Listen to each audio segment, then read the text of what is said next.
আলোচনায় যে বিধানসভা কেন্দ্র তার নাম ময়না বিধানসভা কেন্দ্র। 2021 সালের বিধানসভা নির্বাচনে এই ময়না বিধানসভা কেন্দ্র থেকে বিজেপির প্রার্থী অশোক দিনদার জয়লাভ করেছিলেন। কিন্তু 2026-এর বিধানসভা নির্বাচনে কি হতে পারে সম্ভাব্য ফলাফল, সেই আলোচনার সব তথ্য আকারে এক এক করে আপনাদের সামনে তুলে ধরার চেষ্টা করব। সম্পূর্ণ ভিডিওটার সঙ্গে থাকবেন, তাহলে জানতে পারবেন আগামী 2026-এ এই ময়না বিধানসভা কেন্দ্রে কোন দল সম্ভাব্য জয়ী হতে পারে।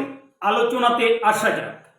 এই ময়না বিধানসভা কেন্দ্রটি যে লোকসভা কেন্দ্রের অন্তর্গত তার নাম তমলুক লোকসভা কেন্দ্র।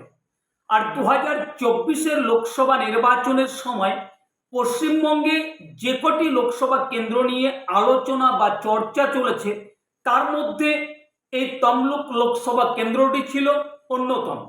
কারণ এই লোকসভা কেন্দ্র থেকে বিজেপির প্রার্থী হয়েছিলেন অভিজিৎ গঙ্গোপাধ্যায়, আর তৃণমূল কংগ্রেসের প্রার্থী হয়েছিলেন দেবাংশু ভট্টাচার্য, সিপিআইএম এর প্রার্থী হয়েছিলেন সায়ন ব্যানার্জি। আমরা অনেক কথা শুনেছিলাম, বয়স্ক লোক, ইয়াং লোক, অনেক কথা শুনেছিলাম। তারপর আমরা ফলাফলে দেখেছিলাম যে এই লোকসভা কেন্দ্র থেকে অভিজিৎ গঙ্গোপাধ্যায় বিজেপির প্রার্থী জয়লাভ করেছে।